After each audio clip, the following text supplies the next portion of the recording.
10 seconds. I'm on Facebook. They got you at 55. Sue Graham. Yeah, that's my mom. Hey, we're up. What up, dude? DC Reefers up. Yeah, DC. What's up, Warren? Hello, mother. Mother. Hello, Wayne. Hi, Mom. Welcome. I like the part where you and I really haven't talked all that much, so I totally plan on just winging this, and hopefully that goes for the best. So what's up, y'all? And that's my dad there. Don. Yep. Hi, Don. So, Bobby Graham. either way, he answers to many names. I suspect my mother has several as well. I would say Mama Graham and Papa Graham. All right, y'all. So, thank you for jumping in early. What up, Bobby? Braveheart Sleeves. Bruce, Mr. Bruce, how are you? From New Harmony. We got Warren. Good to see you, dude. We've got my parents on here. Falcon, Redo. Hey, Redo. Chi-Town. Oh, I said it wrong. A-Can Attic. And then we have right here on the screen, and hopefully everybody can see and hear, we've got Mr. Wayne Scott. Several Magna speeches, a little rolling around the U.S., talking to local club speeches, and always a good talk. If you've not heard Wayne share his story and the importance of reefing to him, this is legit. And the last time Wayne was in town with me, near me, oh, I can hear somebody. I can hear you, Wayne. Yeah. Can you mute your computer? I'm hearing that back. Hold on. Give me, I think you got it. yeah, I got you. Okay. All right, cool. So the last time Wayne was in town here to visit our local WAMAS meet, I had to work, so I totally missed this talk. Moki, Ben, I think, showed up. Daniel may have even showed up, and I heard really good things. And then I hit up Wayne on the side, told him that I appreciated his talk, that I had watched the Magna thing, and that I was unfortunately, I had to miss it. I felt kind of bad about it. And Wayne was cool, of course, and he pinged me back, and we've been chatting lightly ever since. Want to introduce yourself? Yes. Hello, everybody. My name is Wayne. I've been in the hobby since 2009. I've gone through a series of upgrades. Of course, my own personal trials and tribulations. I'm currently, I'm honored to be on this live stream with Jim, and I don't know what to say. I'm pretty modest about things. I don't want to put myself above anything. He's a former military person. I'm former military, so. Mao just signed up. Who jumped in? Oh, what up, Moki? Moki, yeah. And I just turned down the music, so I apologize. But they heard us. Oh, I can't No, we couldn't hear it. So, real quick story, if you don't mind, Wayne. He and I did a little Zoom test yesterday, and I was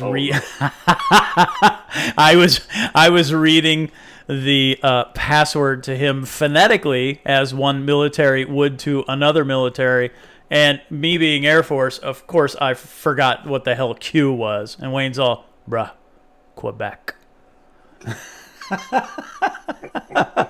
And I was like, yeah, what do you expect from the Air Force guy? And he started laughing. I'm not putting you on blast, man. No, it's okay. You can. I deserve the shame. All right. Would you mind sharing a little bit about your background and maybe how you got into reefing? Okay, so I joined the service. I'm Army. I joined the Army in 1982. Went through my ups and I won't call it ups and downs. It was just a learning process because I didn't join the Army like normal people. I came from a family that wasn't, we survived.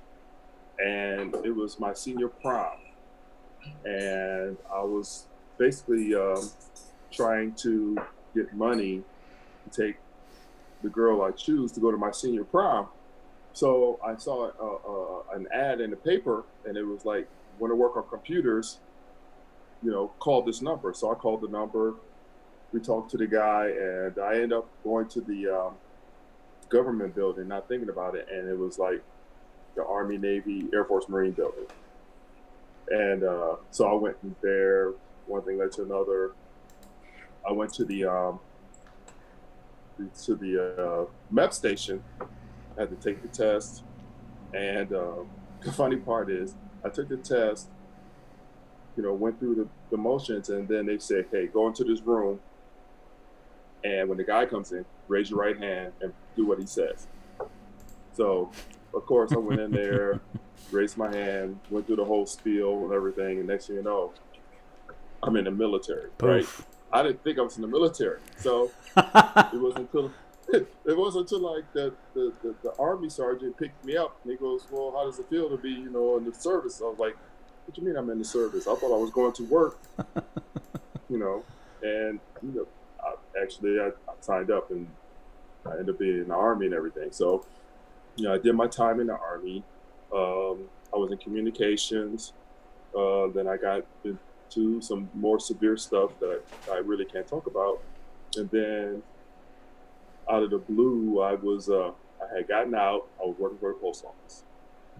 So I was actually at home on a Saturday afternoon watching cartoons, Looney Tunes at that. And I got a call that I didn't know was happening. So I picked up the call, and it was this major, and he called me. He's like, "Yes, you've been recalled." I was like, "How you gonna recall me? I don't have a MOS or anything." I was like, out. Yeah. He goes, "Well, what do you in communications and doing this and this and this?" And I was like, "Hey, that was classified. I had to sign paperwork, as a disclaimer to get out." And he goes, "Well, no, we're recalling you back on that." So I never forget that day. It was November 12th. It was a Saturday. And he said I had to report to my unit on a Tuesday. So I was like, "Tuesday when?" And he's like, "Yeah, like Tuesday, like in 3 days." So I was like, "Oh, okay." So I went, had to report to the unit. Then they flew me out to California, did some training with some Navy SEALs. And then I stayed out there for over a month. Came back home, and at that time, during that time, they was doing a lot of, I call it flip-flopping, because they was calling people up, getting ready to go overseas, and then all of a sudden it's like, "Okay, you don't need to go," and they would send them back home. So when it came time for me to go, I called my family, and I was like, "Hey, I'm about to leave out tomorrow morning. I'll talk to y'all when I get settled and everything." And they didn't believe it, because it was going with everything else. And I ended up flying over there. I ended up in Iraq, and I was in Kuwait for like 2 weeks acclimating. And I called my family, let them know how I was doing, and they didn't believe me until they saw somebody walking past me, and in the background. They was like, "Who was that?" I was like, "I told you I'm in Kuwait." Then, what year was that? Sorry, you may have said. What year? that was in 2004. Okay. They called me in 2003, and I was training in 2003 until February of 2004. So you had a decent break, right? You had a decent break from being out? Oh, I had been out for a while. Right. I had been out since 2000. Wow. Yeah, I hadn't been out since 2000. Okay. Because that's when I started working for the post office. Yep, got it. And everything. That's a huge break, and then they bring you back, which they can, right? I mean, that's part of the deal. Yeah, and I thought it was a joke. Yeah. Actually, I thought it was a joke, because I was like, I was thinking like, okay, I'm watching Bugs Bunny, and then the next minute, you're telling me I got to report to my unit on a Tuesday. Yep. That was the shocker right there. Yeah. Interesting.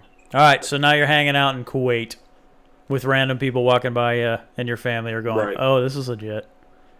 Yeah. Kuwait was a learning process. It was transitioning us there. Yep. We did have 2 fallbacks. I know because they had a little MWR tent, Mm-hmm. and I was walking past it, and I tripped, and everybody's like, "Yo, man, you okay?" And I tripped, and when they found out, I actually tripped over a missile that landed and didn't. And there was a lot of those they were finding over there. Yeah. Oh, wow. So that was my first, I would call it my first scare. Yep. And then we convoyed to Iraq. I got to Iraq on the 1st of March.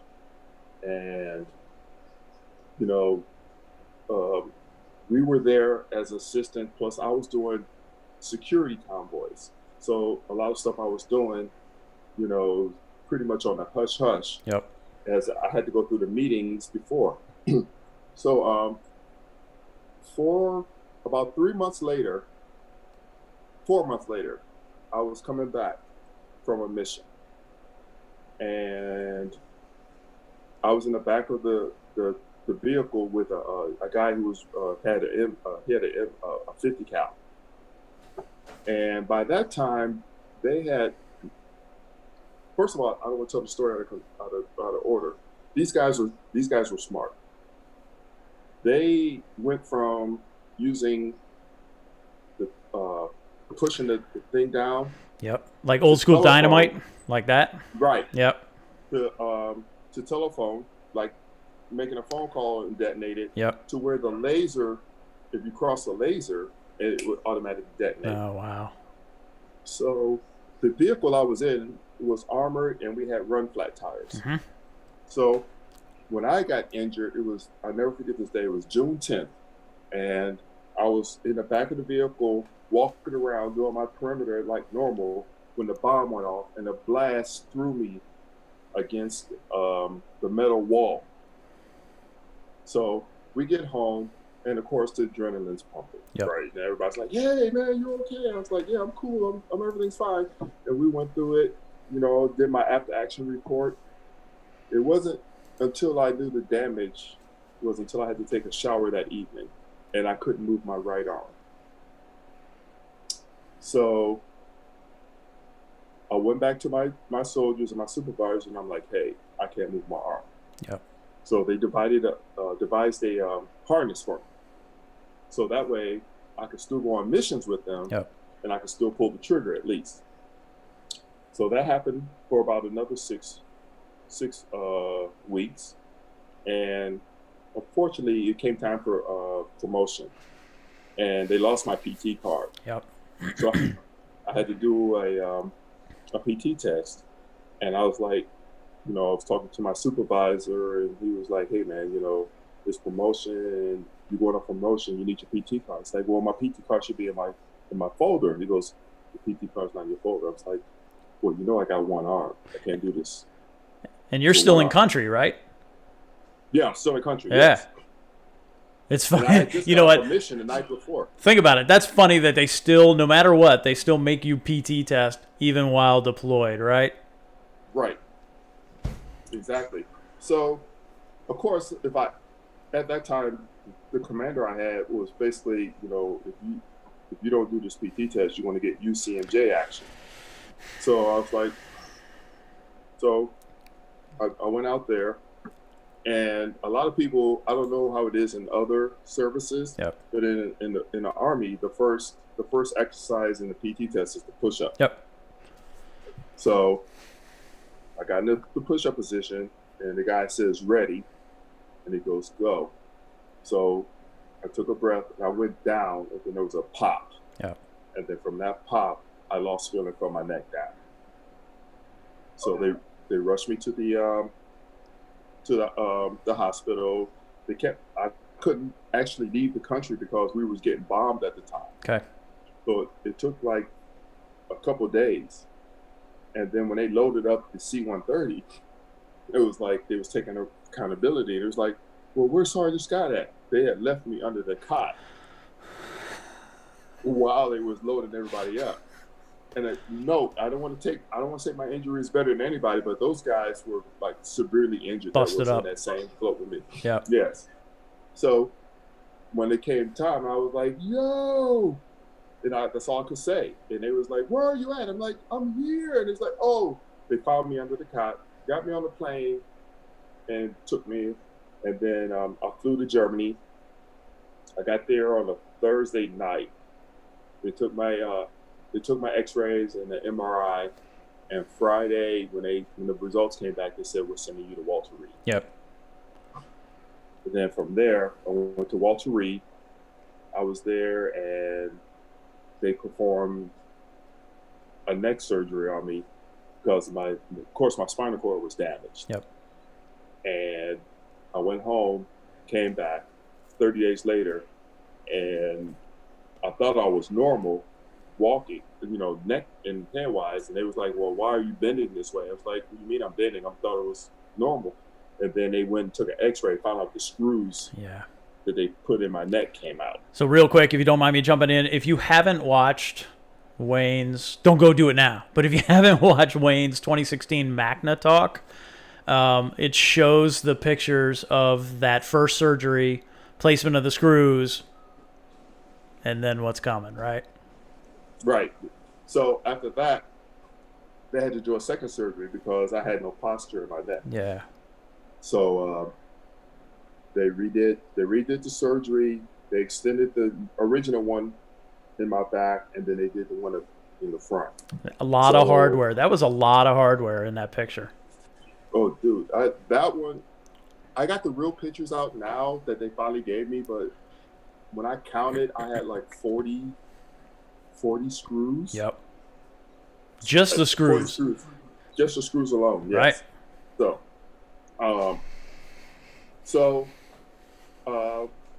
I went through that phase and went through rehab. I was in the hospital 2 years in rehab. I had to learn how to use my right arm again, which is my dominant arm. Yep. And I had to learn how to walk again. And the funny part is they were so focused on me getting my legs strong so I can walk again, which took me about 8 or 9 months. They forgot about my arm. Okay. So I had to go through that process with that. So in 2006, they medically retired me. They gave me a choice. They said either I could go to Phoenix, Arizona, or Florida. And I was like, I'm not going to Arizona because I already left the desert. I'm not going back to the desert. So I moved to Florida. And that's when my life changed. Mentally, my life changed because it was kind of hard because the military had told me I was not able to work anymore.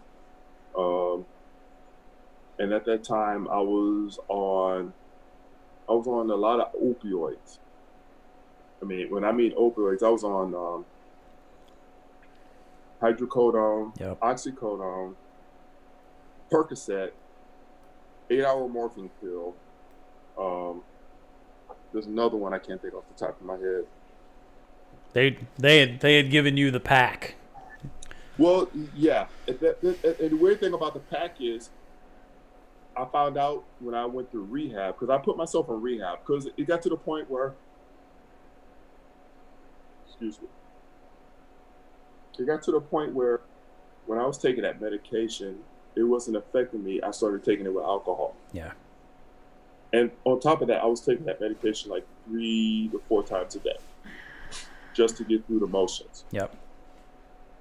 Hold on. I got you. It's hard to tell the story, even though I've told the story, but yeah, man. So I found out that medication I was only supposed to be on like 2 to 3 months, and then I was supposed to be on a maintenance medication. But since I was going through that pain with my neck being rebuilt, and then that transition trying to get through everything, they just kept adding on to it instead of keeping me on it. So I went through rehab in like 2007. I got off all that medication, and they finally put me on something that kept me maintenance. And how I got into the hobby was I was watching a thing on TV where they was taking actual fish tanks and putting them in facilities with kids that had ADHD Yeah. or what's that other autism. And I have a nephew that who's autistic, and they also were putting them in homes that people had Alzheimer's or dementia. And my mom, at the time before she passed away, she had dementia. So I basically was like, okay, so if it worked for them, it's got to work for me. Yeah. So I went through my research, and during my research, I went through a really messed up time because on top of after I went out of rehab, I suffered a minor stroke and a heart attack. Yep. Like a year to the date from each other. So, it was like an eye-opening thing where I was like, okay, I got to do something. Yep. That's going to, keep me ahead. So when I got into the hobby, that really basically led me to where I was up until this day. Because before I wasn't in the hobby, I was always focused on the pain I was experiencing. I thought everybody owed me something. Yep. And it finally, took me a slap in my face to myself. It's like, yo, if you want to get something, you have to earn it. It took me back to my roots, back into the military. If you want to get this place, you want to get there, you want to earn it. So once I got focused like that, that's when I got into the hobby. And then the hobby, I used the hobby and put it in perspective how I was in the military. Like when I got my first tank, I compared that to being in like basic training. Yep. Gotcha. So that's learning, getting into the hobby, how do you start saltwater tanks and everything. And then once I learned that, then I went to the second phase, which was AIT, where you learn your job and everything. And then, but equating that to the hobby was like, okay, I learned how to be a fish only person. Now I want to get into corals and stuff. Then once I went through that phase, that's when I went into permanent party. So that's where you like master your skill. Yep. And that's when I learned how to master my skill in corals and started, going from softies to LPS to learning how to keep SPS and keeping things like that. And all the while, now you're focusing on something and it's giving you purpose, right? Exactly. And going back to my basic training tank, which is my first tank, it kind of set me back. But at the same time, it gave me a purpose because, when I first set that up and I had the fish in there, I was counting the fish like every day. Yep. Like, every day. So I was like, okay, there's 30 fish in there. I got 30 fish. But if I lost one or two, instead of me focusing on, okay, what did I do to keep these fish alive, it would set me back. Got it. You took that personal. Because I treated the fish like they were my soldiers. Yeah, so that's a really interesting point. Not only did you get clobbered by a bomb, right? And then you have the physical challenges, you were also just totally removed from your family, right? I mean, you have your family, and then you have your military family, and you're just pulled away. And now you can't see your friends anymore. It's immediate, right? So, I mean, exactly. That's a challenge. That was a challenge overall because even my own family, growing up, I wasn't the best child, but I was there. Yeah. And when I went through going to the hospital, I had a sister who was actually living in DC that was there during both my surgeries. So when I woke up, at least I had somebody to wake up to. Yep. And there was a lot of soldiers who didn't have that with them. Agreed. So I tried to share that with them and everything. And, I would be the first one to tell you, and I'm not ashamed, I screwed my family over. I literally screwed them over. But when it came time, when it really came down, when they knew I was over there and I was there for a purpose, and I came back and they could see the change and the new Wayne. Yep. That made everything a whole lot better for me. Got it. So at that. So and then I try to pass that along to everybody else, who was there with me or below me, because when I mean below me, because when I was in the hospital, even though I was not mobile as much, I still had soldiers they assigned to you. So I was responsible for them. So it was a Oh, matter of trying to set the example for them. gotcha. Okay. I didn't know that. No kidding. I didn't know that at all. Yeah, yeah. That was that. See, the thing about a lot of people don't know that when I first got to the hospital, and when I was in there, they only had it set up for like you could stay there for like 3 to 5 days. Okay. But then you would go home to your home unit, and then your home unit would take care of you. It wasn't until somebody like me when I had actually came there, and it was like, okay, it's going to take more than 3 to 5 days to get this guy back to normal. Yep. And then it was a process, and then unfortunately for me, it was like 2 years. Yeah. Okay. And all that. So, you know, it was that responsibility that I had to take, but at the same time, a responsibility that I had to like take for my family. Yep. Because they didn't know what I was going through. They had to go off of somebody else and saying, okay, he's going through this and he's going through that, and it was a big burden. But I don't call it a negative burden. It was a positive burden, because at least I know somebody was there. Yep. To say, to go through that with it. So. No, you had a couple interesting chapters, right? I mean, some of those chapters were defined for you. Some of those chapters were absolutely yours. But either way, they're just your chapters, man, right? I mean, that's your life. This is what you got, and this is what you've done with it. And here you are, good, keeping fish, telling good stories. Actually, if you scrolled up a little bit, Falcon says he's going through the same thing. So it's interesting. So hopefully the message you're sharing, Falcon, maybe you can hook up with Wayne and talk maybe on IG or something, and you guys can share some of that commonality. Well, the message I really want to get out, the one thing I learned, about PTSD, with everything that's going on, everybody think it's a military thing, and it's not a military thing. I learned through my experiences that not only do military people go through it, you got first responders. Oh, absolutely. You got battered wives. Yep. Battered husbands, children, and not everybody's equal, but it's still the same thing. And it took for me, when I went through that first experience with my first tank, that I need to stay ahead.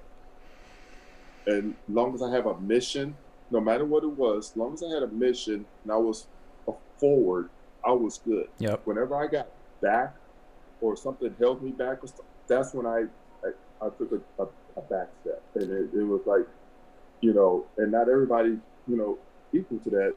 But when I took that back step, it took me time to take a deep breath and like, okay, this was happened. Okay, what we need to do now to go forward. Gotcha. And everything. And it took a while in that first phase of the hobby for me to get that way, and then relate it back to life overall and everything. Because for the longest, especially when I couldn't work anymore or do anything like that, and meeting people, it was just I was ashamed of my injuries, and I was actually ashamed of it. I didn't want nobody to know, because if they did see it, it was like, well, what happened to you? And I didn't want to tell that story. Okay. Because I knew it was going to lead back to whatever it was, and then I would be depressed, and then I would try to find some way to drown it out. But it took a while for me to stand up and be like, hey, this will happen. I did this, blam. And then a lot of people started respecting me and stepping up and like thanking me. Yep. And everything. And that was the biggest thing to accept the thank yous, because I didn't like the thank yous. I didn't hate them, but I was so abundant by them, because they were just coming and coming and coming and coming, and I was like, and it's just a little reminder every time, right? You're like, this is what I'm trying to do now. Thank you comes, then you're reminded, and you're like, right. So, but then exactly, I've learned to reciprocate it, because even during that, it's crazy how when a situation happens and the world comes together. Yep. and and it's like, okay, the world has come together. How do I flip it to work for me? So that's when a lot of that stuff that we did, and even now, if we didn't have the support that we did as soldiers, no matter if you're Army, Air Force, Navy, Marines, or anything, we wouldn't be nowhere without the support. So that's why I say, hey, no, thank you for the support, because what I consider doing what I did for my country, it's just a normal thing. I don't consider that a sacrifice. It's just a job. I knew what I had to do. I did it. End of the day, I'm done. Yep. And that's how I see it today. There's some people who consider me a hero, and I'm like, I'm not a hero. I'm not a hero. Let me offer a little. If you're a dude and you had a whole lot on your mind, right? And you found something to help you address that, help you feel better about what you're doing and give you purpose and give you drive. So the hero thing jumps in a little bit is if you like touch one person, if you get them and they go, oh, all right, this dude did it, I can do it too. You got to accept that. As long as right? If you make that one little thing, you may not even know it happened, but if you positively impacted one life similar to yours, and now they have a direction, now they have something to chase after, then go ahead. Not to interrupt you, but that's what I did once I got into the tanks. I had a lot of soldiers who had gotten to the system, but they didn't know why they were losing fish. Yep. They didn't know why they were losing coral or anything like that. And the way I approached it, let them see, it's like, hey, okay, it's not the fact that you're going to lose stuff, because everybody knows you're going to lose. You're going to lose something. Mm-hmm. I mean, war's not perfect. Life's not perfect. You're going to lose something.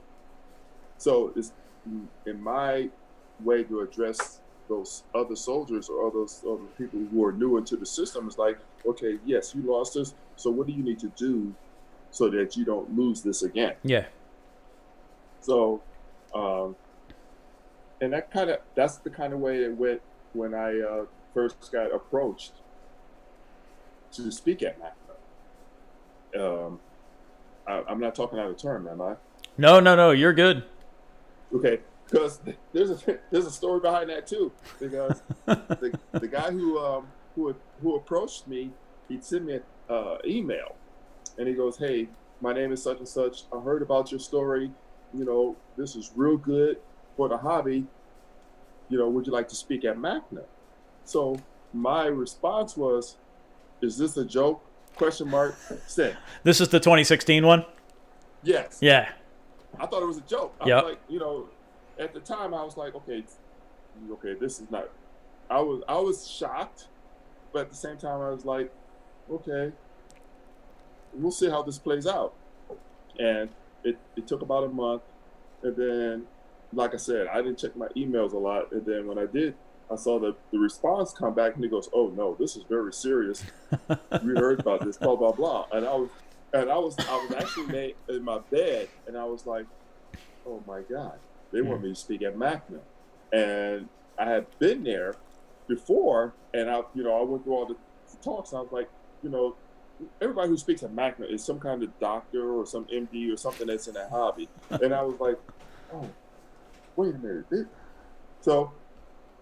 I was humble, but I was like, I'm just gonna see how far this goes. Yep. And then it was like, we need your information, blah blah blah. And then one thing led to another, and then here I am speaking at my first show, and I was so overwhelmed. But what I like about the hobby and everything else, this is what surprised me.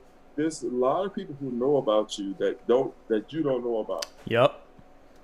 And that's what got me when I first went, and I was in San Diego, and I was just, trying to embrace everything. And then, people were walking up and like, "Hey, aren't you this?" And I was like, "Yeah." And it's like, "Hey," shaking hands, and it's going through that. And I was like, "Whoa, okay, this is real." Yep. And everything was good. Everything was good. I can say I was truly honored. it was a good privilege because at that time I found out also I was nominated for Aquarius of the Year, Yep. and I was like, okay, I've seen these people with Aquarius of the Year. I can't compete with those guys. And Joe Iao, I can't pronounce his name. I'll mess it up. I'm already. Close enough. The dude who runs the Long Island, he won it. Yep. So I was like, well, okay, I was in good competition with him. So I've met him. Super cool guy. Had dinner with him. That was New York's Reef Palooza a couple years back. Nice dude. Yeah, he's real cool. He's real modest. And yep. I didn't know how that dude was so cool with what he has going on with him. He's got a lot going on, right? He gives me his business card, and he goes, and my son was with me at the time at Reef Palooza. He goes, you and your boy, come on up. I'll give you the tour. And we have to take him up on that. All of this happened and whatever. We haven't been there yet. I'm looking forward to that. Maybe one day. Yeah, I was going to do one with him, too. I talked to him, and, I don't know. I guess I'm selling myself short or anything because when I approach those guys, they're like, yeah, I know you are. Whenever you're ready, come through. And I was like, okay. And what was really weird was, I spoke at other reef clubs. Yep. And out of the blue, Cop called me. Yep. And Cop from here, from WAMAS, right? Yes. Yep. And so I was like, okay, Cop called me. This has got to be real because by that time I had just opened the store that I was working at, and I knew Cop, but I was I was a what do you call those kind of? I was in the back burner. I saw Cop on the back end because I was seeing his build on Reef to Reef, yep. and I think he was on Reef Central. I can't remember, one of those two. And Cop was like, "Yo, man, can you come through?" I was like, "Okay, if Cop calls me, I gotta come through. I can't tell no." And believe it or not, speaking at that Reef Club meeting, yep, that was the best club meeting I ever spoke at. And I missed it. But that's awesome for you. Dude, they had over 100 people there, and I didn't have that combined with the two Magnas I spoke at. Yep. And and it was like, how do I top this? and you can't top it. I had to be myself because I played a joke on them. I don't know if Moki told you, but no, they maybe were doing a raffle. Yeah. And I think it was for MP40. And previously, before I had spoke there, Julian Sprung had spoke there. Yep. And he had won. Yeah, he did win because I was at that one. Right. So when the number called him, I was like, yes. And I ran up there, and everybody, and believe it or not, Mighty Nano Tank was behind me. He goes, this is rigged. This is rigged. And I was like, and then I walked up there, and I got too close. I was like, no, it wasn't me, man. I'm just done. So I just said, because the other person I saw on my left was walking up like he was a winner. Yep. And it was, that's just how I am. I want to bring, life to the party, and I just want to be normal, and just be Wayne. I just want to be Wayne. That's all. Nothing special or anything like that. So. No, that's good. I wanted to point something out to you real quick. If you take a look at chat, Craig, I'm really glad I tuned in tonight. I thought I was the only one in reefing with a very similar story. So there, you know what? You're out there everywhere, and I can tell you, I am absolutely not a combat vet. I never claimed to be a combat vet. I'm a campaign vet, which means all the combatants would come to where we were to take a weekend break. And such is Air Force life sometime. But we would see those guys come in and they were tired and they were dirty and they would just show up and they would just relax, right? You could see them relax a little bit. And cheers and shout out. I always do a shout out, but whatever. Shout out to the Army because y'all were in charge of the Patriot batteries where we were. And when the Scuds would get the flying, and they would, like almost every night, right. the Army guys had our backs, right? There was this one time in the chow hall in Saudi Arabia, and we're eating our sewer bass or whatever the hell they had served us that day. and all the Army people in the place stand up and run out. And I'm like, oh, shit, they know something I don't know. And then, boom, the sirens go off because the Scots were coming in, and then we took off running. But seriously, those guys work. They worked. Y'all worked. And they kept all of us safe, and I appreciate that. You know, and the bad part about, here's the funny part. Even though I got injured, the worst mission I ever been on, we had to leave at around 11 o'clock at night. Okay.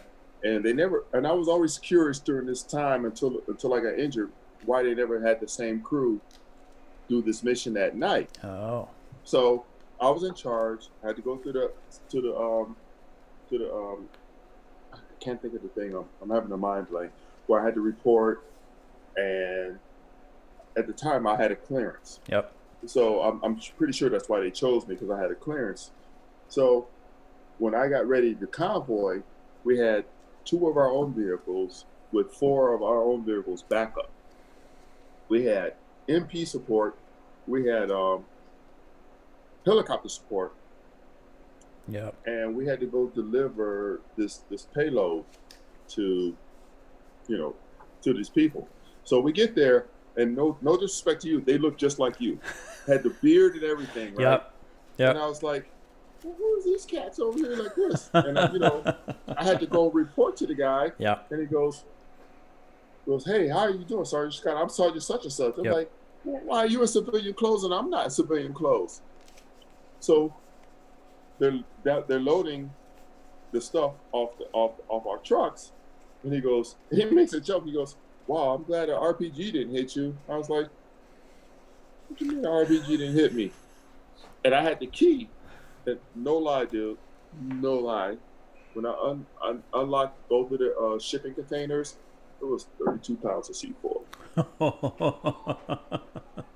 And I just stood there for like 3 minutes, and I didn't move. Yep. And the guy was like, "You good, right?" And I was like,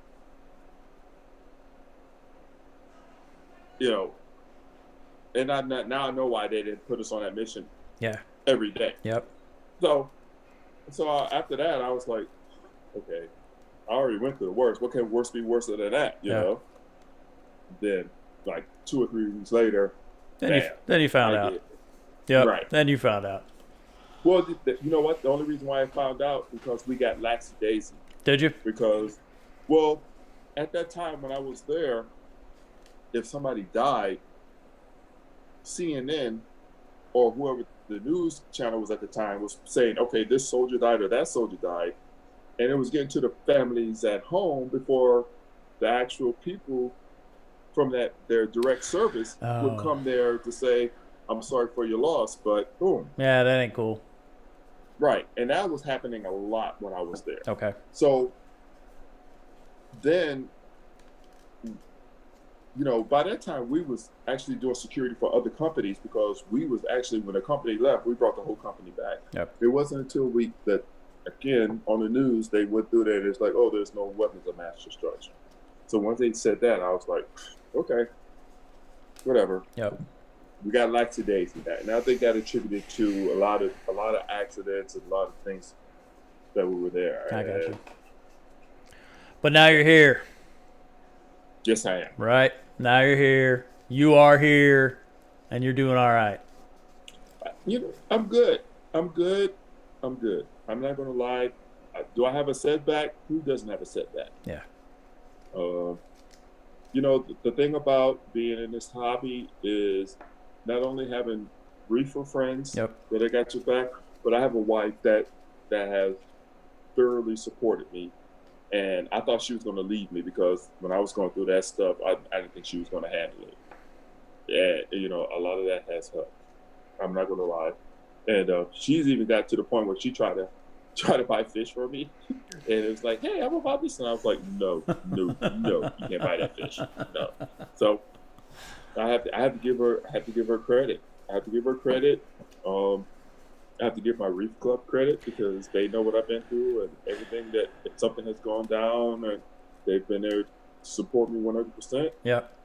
And I'm forever grateful. When you thanked your club at the very end of that 2016 video, right? And you thanked everybody in the room. That was I mean, that was legit, right? That was heartfelt. Who ran up to you because they cut it right as you got a hug? Who came running up to you? That was Maybe a club member, because they all surprised you, right? They showed up and you didn't know they were going to be there. right. But here's the thing. What's ironic about that video? They didn't show it. I was the guy from, because BRS was recording it. Yep. And they do all the videos. They said we've never seen anybody get a standing ovation. Yep. And I got a standing ovation. Yep. And there was a lot of tears in that crowd. You caught it at the very end when everybody stood up. I wish they had played it out a little longer, because I bet there was a whole lot of hugs. Yeah, there was. Oh, I can't tell you. At the end of that, there was a lot of veterans that showed up. Yep. And they actually approached me and they were like, "Man, I never looked at my tank like how you explained it. Now I get it." Yeah. And I even kind of picked up a couple sponsors and everything, and I was saying, "Hey, this is not about that. I just want to tell my story and leave it at that and go from there." So it's a good story. You were hanging out in old Walter Reed, right, before they moved it over to Bethesda? Yeah. Yeah, okay. So being retired, Walter Reed is new Walter Reed is where I go if I'm going for docs or eyeballs or whatever. And it's always amazing. And you got to watch it. You got to pay attention. But there's GIs walking through that place. And, right, Walter Reed is where they all go. And they're busted up. They're walking around with new limbs. They're walking around with whatever. And you can tell, when you walk through, the ones that have been beat up. And they're just walking through. And they're walking through with their friends. And they're talking and they're chatting up. And it's just, they're normal. What you would consider to be I hate to use the word normal, but you know what I'm saying. They are absolutely living their lives, and I'm sure occasionally, like you said, sometimes those things pop back up in your head, and they work through those and they keep going. But I think it's incredibly interesting to watch, and heartwarming for that matter, to just watch two GIs that lost limbs just walking together, talking, and being completely cool. I respect those guys a lot, because I remember when I went through my my neck surgeries, and I was talking to a couple of Marines, and it was like, "Hey, what happened to you?" Blah blah blah, and they was like, "Oh man." Basically, long story short, they was like, "I'd rather lose a limb than go what you went through." Yep. And everything, and I was, that shocked me, because I was like, because I felt bad for them, because I know they were going to be there longer than me, and I was like, God, for them to say that, I didn't know how to take it. Right. Yeah.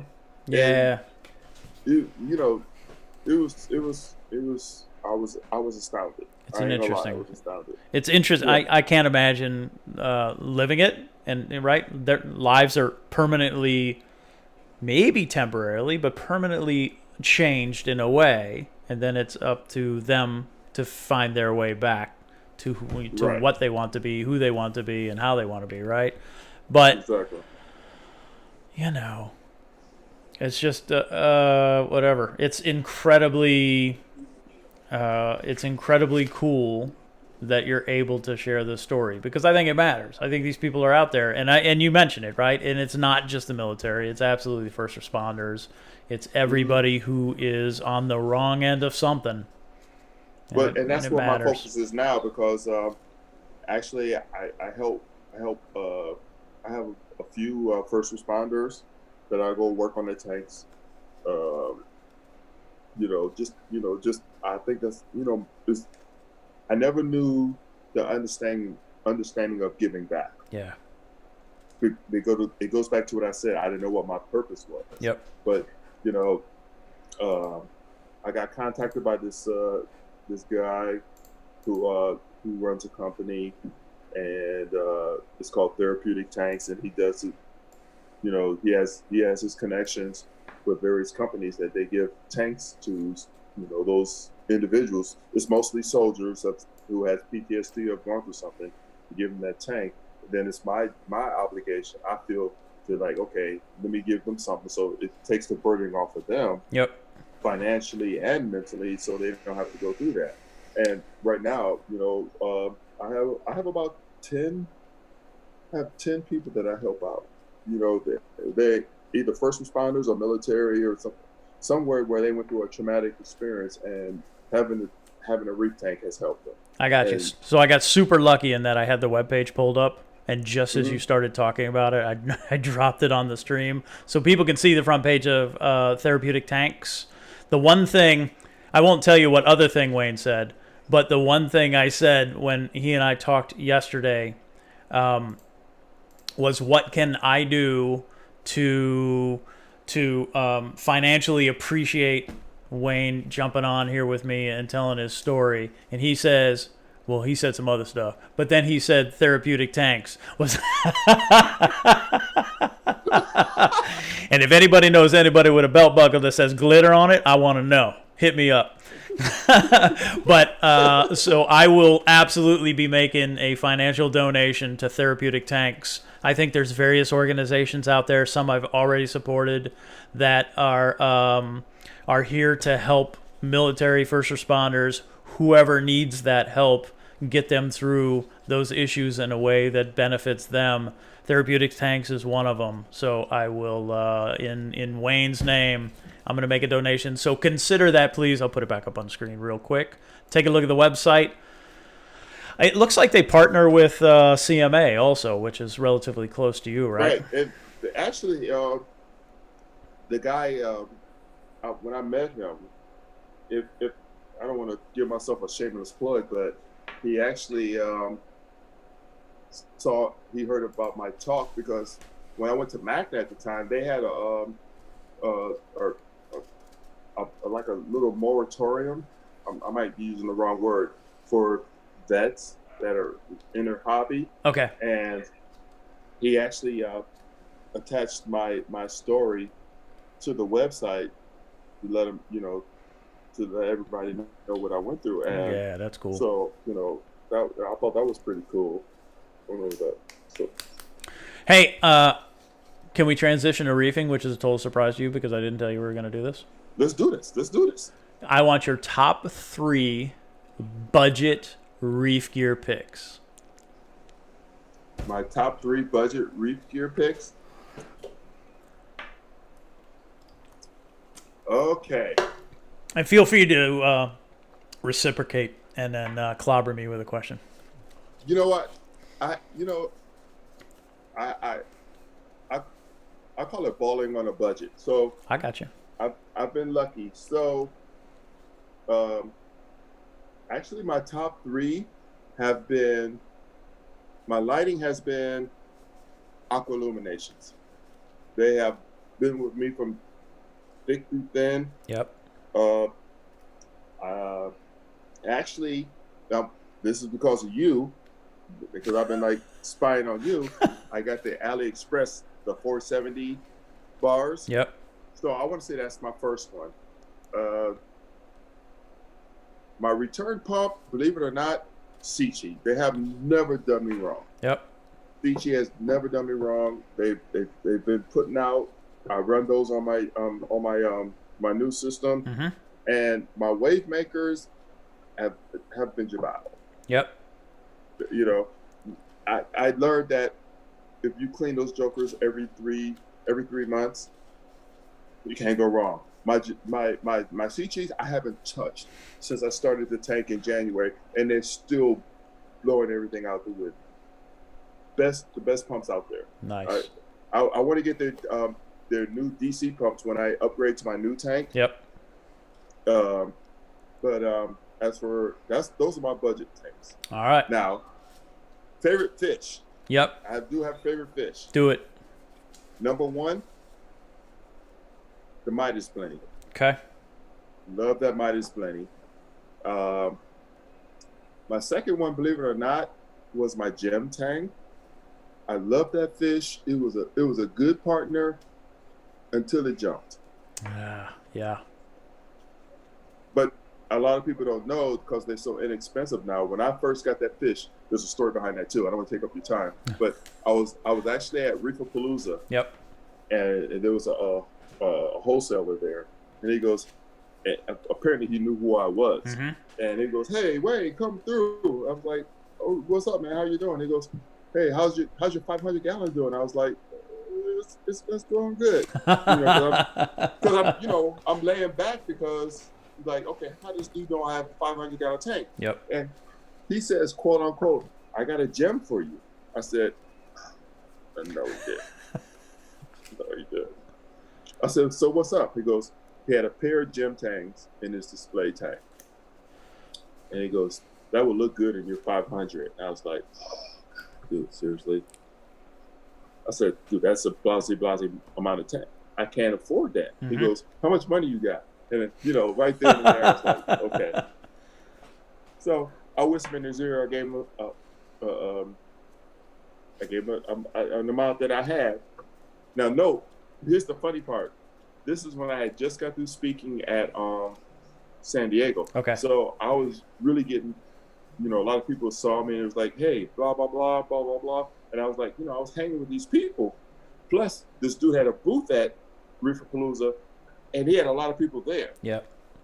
So I was like, "I only got this much money." And he goes, "Bag them." And dude, it was like E.F. Hutton. Everybody just stopped and looked at me. And he's like, you just got a gym." I said, "Look, dude, I was under a lot of pressure. Boom." And I had that fish in my tank for 2 years. Yeah. And then my wife texted me a picture because I was feeding him, went to feed the tank one day and he was just gone. And I was like, "Oh, come on, where is he at?" She sends me a text and my dog had got the fish and it was eating it in her kennel. Yeah. Yeah. So that's one. And my third favorite fish, believe it or not, is I just got a pair of swallowtail angels. Okay. So those are my favorite fish. I'm not a big, high expensive guy. Now my dream fish, actually, I would like to have is a blue spotted jawfish. Until I found out that they have a disease, which is in character to that fish. So, you can keep that fish forever, but if they catch this disease, I don't know how they catch it because it's within them. It's like gone. So interesting. But those are my top three fish. I love a copper band butterfly. It's an inexpensive, beautiful fish. I've had them. Yep.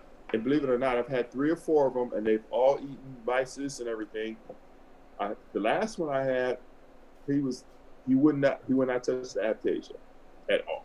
And I was like, "I got you for a reason." Yep. He could eat aptasia. Yep. He would not touch it at all. So I can take coral and then out of the frag tank if there's aptasia on there, if those little bugs haven't eaten the aptasia by now, and I could just hold it in the tank and the copper band will swim right up and clobber it. It's awesome. Oh, that's so cool. That's a good fish. Eaten from my hand. I was about to say this. Yeah, DMV Reefer. He's a copper band fan. DMV? Yeah, DMV. Juan. I met him at You should have met him at our place, right? Yeah, I met him at his I can't think of the girl. He has at the time she did the she does the thing for the stickers. She still does. She creates stuff. PR. I can't remember her name, but yeah, I met that was the best day ever because I met like everybody there. Yep. Pimp it, Juan. Put it in the chat so everybody sees. I met Moki. Yep. I met is his name Benjamin? Ben. Yeah. Mighty Nanotank. Yep. I met DMV Reefer. Mm-hmm. Okay, I already knew cops. I met like 5 or 6 people. That was like the best talk ever. Yep. I'm so grateful for those guys. I think when next time they have a meeting and once this pandemic goes down, I'm gonna raid it. I'm definitely gonna just pop up there. Come on, and then we'll roll up to New York too, and we'll go up and see Long Island. Long Island, yeah, that's on the list. That'd be fun to see. And that's the thing about, I want to use it as a benefit, but once you become a speaker, it just opened up so many entries. It's like hey man, I want to come check you out. And it's like, boom, Yep. it's done. No questions asked. And you know, all I can say is I'm grateful. I'm solely blessed and grateful. You know, I don't know how to thank everybody. Thank you. Uh, thank your followers.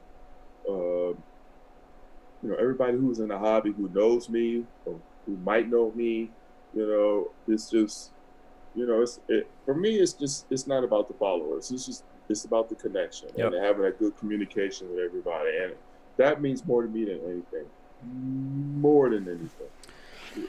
I I really appreciate your willingness to share your story, the impact, and you have impacted positively the hobby, and that's super cool, right? You're one of those people who are kind and are willing to share and are willing to take it beyond the silly corals and the fish in our tiny little glass simulations that we keep.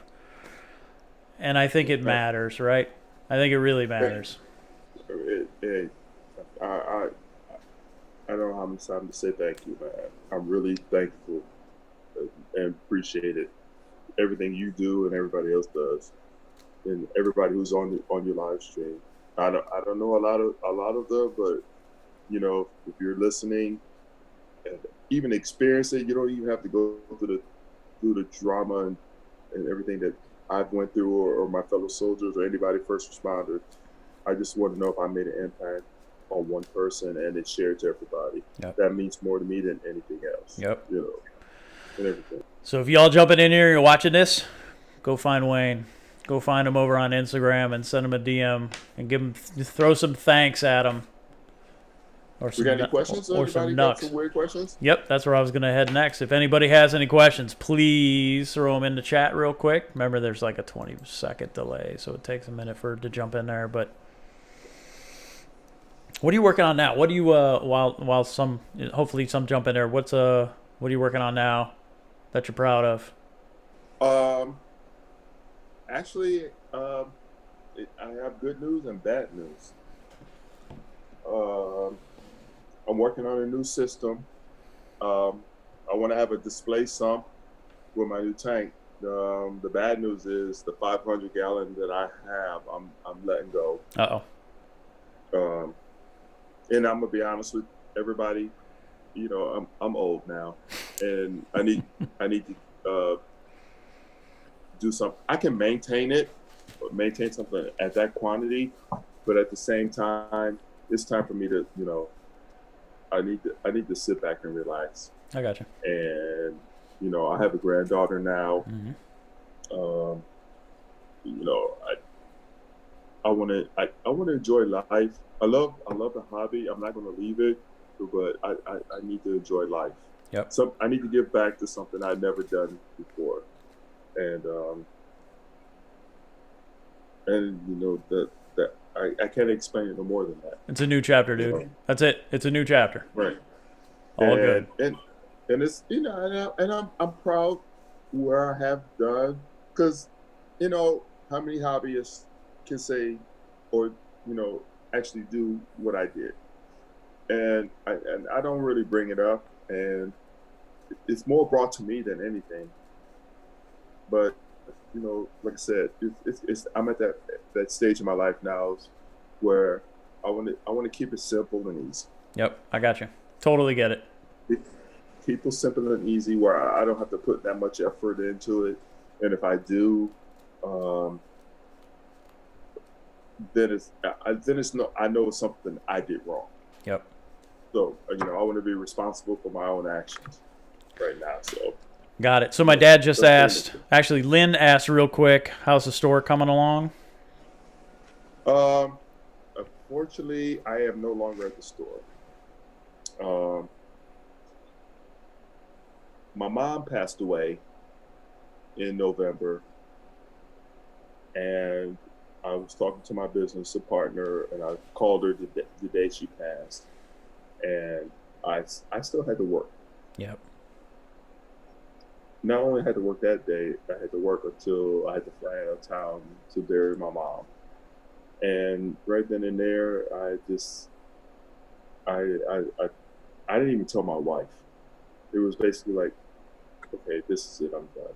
Okay. Can't do this no more. Nope. Because, and I had a lot of propositions. People wanted me to open a store, but it's just like there's nothing wrong owning or operating a store. It was the best time of my life. I'm not going to lie. It was the best time. If you're going to do anything like that, the only thing I would suggest is don't forget where home is. Yep. I forgot where home was. Got it. And I'm gonna be honest with you. It put my marriage on challenge. And even though she was there for me and worked with me, I didn't give her the full attention like I gave the store. Got it.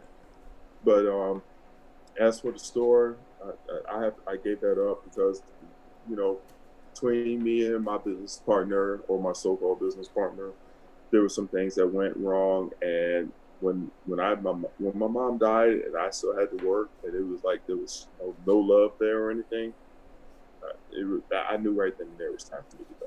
Got it. All right. So, to reel it back in a little bit, my mother offers a virtual hug. What? My mother offers a virtual hug. A virtual hug? She did. Wayne, thank you for sharing your story. Sending you a virtual hug. My father says, how do I watch more on YouTube, Dad? I'll send you a text. I'll send the link so you can see it. But it is Magna, MACNA 2016. Yep. Just look up Wayne Scott and you'll see it. And now DMV Reefer is, Jim, even your dad is in chat. Yeah, dude, and my mom. What is it? He's like, your dad's in chat. Let's see. Inland Reefer jumped in. He said, what's going on? There you go. I think that's it. I appreciate your time, sir. I really do.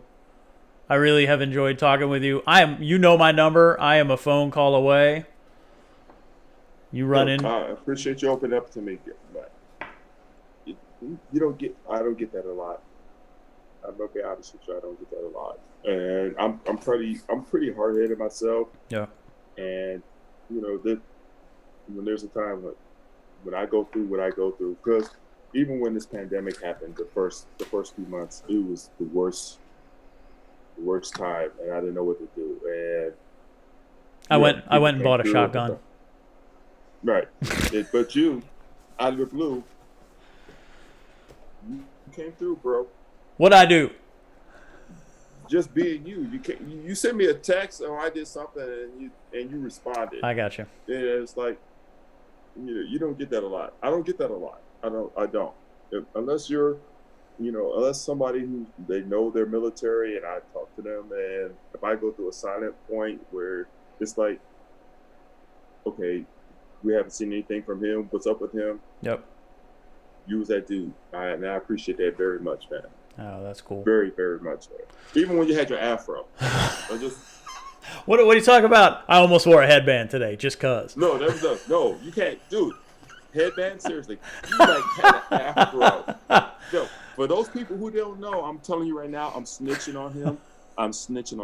This dude I had an afro, but he made Michael Jackson look like he was bald-headed. That's how big your fro was, bro. There was a whole lot going on there. I miss it. I had to cut it for an interview, and who knew it worked. No. I'm not accepting that. Don't y'all accept that either. Don't none of y'all accept that. That was a Michael Jackson on layaway fro. You're a good man, sir. I appreciate it. All right, y'all. If somebody asked, your Instagram name is Reefing for Vets _ Reefing for Vets _ right? Right. But if you just go on Instagram and you type Wayne Scott, guess what? You find him. Exactly. So there you go. I think I'm good. You good? I'm good. Are you good? I am good. We can do this forever, but I know you got stuff to do. So. No, I mean, I'll hang out. What else you want to talk about? Well, can we talk about the craziest missions? Your missions? Yeah.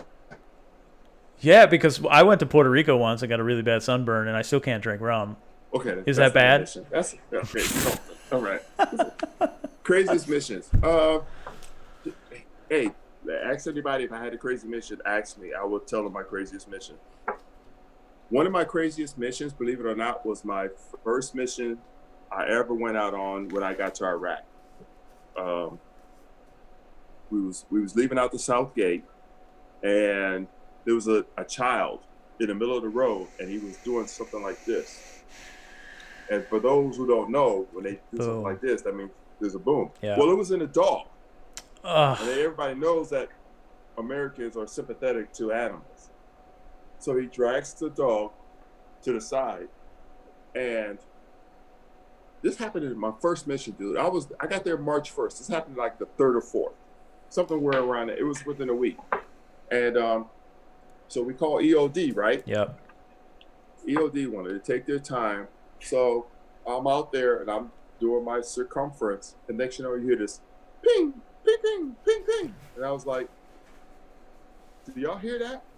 And we was in the middle of a town that had insurgents on both sides. So next you know, it was like, and I was like, "Yo, get up!" So I had this guy that was real good. He had a Mark 20. Mm-hmm. Okay, this dude made me so mad. Well, he made me mad, but not mad as the dude I'm about to tell you about. He loaded up his M203, right? He went to shoot. It shot like 30 feet in front of us and exploded. I'm like, "You're qualified. What are you doing?" He goes, "Whoa, whoa." Long story short, we went through the firefight, right, until EOD came. I had a soldier who left his weapon in the tank, in the truck, and he hid under the truck during the whole firefight, and wanted to be like, I was trying to protect myself. I went to a level that I don't think I should ever went. Like, really. And I was like, this dude would never go on a mission me again. Yep. Ever. Never, ever. And that was the first. And I've had so many, I've had RPGs fly like 20 feet over me, standing. Just, you know, it's just everything within those first few months. And, yep. You know, rest in peace to all those guys from 9/11. Because I went, you know, I felt it was my duty to defend those guys. And those first 3 months were the worst 3 months ever, because I went through some stuff, and I won't be here to tell you the story today. Yep. But I had even one guy videotaping the whole situation. And I was like, dude, why are you videotaping? And we're in a freaking firefight. You know, it's just, man, you bring up memories, Jim. Different experiences. I'm always in awe of the people who were close, because I you know, just by whatever fate, whatever, I wasn't close. I mean, we had, and this right, these stories just seem so insignificant, but we had Scuds flying at us where we were stationed, and the sirens were going off, and I was driving the truck, driving the maintenance truck around all the planes that we were fixing. Sirens go off, the radios blare, and I take off. Everybody falls back in the truck, and then I'm going from plane to plane to plane, picking up people. And as they jump in the truck and they start gearing up, they're mopping up, and I just keep going from plane to plane to plane to plane to plane, and I'm still driving. Whatever, I'm in my BDUs, and I got my shirt off, and I'm rolling in a t-shirt, and everybody's like, "Get your gear on." I'm like, "I'm driving. You want me to drive or gear?" And I picked up everybody. What the hell was I? I wasn't a sergeant yet. I hadn't made staff. I think I was probably still a senior airman. And I drive the damn truck underneath this airport north of Rehab where we were staying, and then finally got geared up. And it's just like one of those things. You're just like, you just do it, right? You know, and the level at which you did, right. The level you were doing is like way higher than what I was doing, but you just go and you do it. Right. But here's my funniest story ever. And it's not, I want to say it's war related, but it's not, because I want to keep a few time because I know we got to go. But when I finally moved to Florida, tropical storm Alberto was coming through, right? Okay. I was living in this plex, and I heard these sirens, and I was flashing back. Yep. And I was like, okay. So I called the police station. I said, hey, I told them my story, and I said this was going on. They was like, oh, I'm sorry, you called the wrong police station. You got to call this police station. And I was like, okay. So they gave me the number. Yep. I called them, told them the same story, and it was like, okay, you called the wrong police station. You got to call this police station. And I was like, okay, I already know. I'm about to die. I had given up all positive anything, whatever's going on. So I called the final police station, and I said, yo, this was happening. I'm here. I'm hearing the siren. And the lady goes, sir, we don't have sirens. And I was like, I hear sirens. It's in my backyard. There's sirens. She goes, sir, we don't have sirens. I said, I'm about to put the phone outside and let you listen to this, right? So I put the phone out there for like 30 seconds. I said, see, there are sirens. Because I was watching the TV, and then people were evacuating out of this zone. Literally. Yep. You know, she had the audacity to tell me. She goes, oh, I'm sorry, sir. Those are frogs mating. I hung up the phone. Just like that. I was waiting for the police to come arrest me for hanging up on them. I did not know that. Just the frogs. That's how bad it was for me. Yep. Yeah. West Friendship Volunteer Fire Department. The first time after we got back, and I'm hanging out at my parents' place, and the siren went off, and there's whatever. Totally different experience. You and I had way different experiences. Mine was certainly subtle, but that siren, just for a second, I was like, oh wait, I'm growing a beard and I'm in freaking Maryland. I took a month off after Desert Storm. I took a month off. That was a really dumb idea. I was like, I got back to work and I was like, oh, I ain't working no more. It took a long time for me to get back in the groove. And they're looking at me. They're like, you better get the hell off this truck and go fix that plane. I was like, nah, I'm good. And then I went. All right, dude. Everybody, go give Wayne a thumbs up. Go hit him up. Go tell him thank you for being a cool human. For being a dude that had an experience and is willing to share and just being a human. I'm like you, bro. I'm just like you. We're the same. We share the same blood through the same mud. So, good man. I am honored to have you on your show. I don't know how to thank you anymore. To everybody else, thank you for listening. I'm honored to tell you my story. It means a lot to me. It makes me a better person, but I couldn't have done this without you. Yeah, I appreciate it, Wayne. So one day, when all this silliness is over, you and I are going to have a couple cheeseburgers. And a belt buckle that says glitter. It has to say glitter on the belt buckle, not glitter. I don't want it bedazzled or nothing. It has to say glitter on it. It has to say glitter. Yeah. We wear that while we're eating cheeseburgers. I will wear that proudly. Yes, sir. Thank you very much. You're awesome. Hang on. I'm going to end the stream, but I want to thank everybody for being here. This was an awesome conversation. It was awesome to be able to personally experience the talk, finally. And thank you so much, Wayne. Anytime, bro. Love y'all. Same. Love you too, man. Hey, everybody. Happy reefing and be kind, y'all. Thanks. We're off. You good?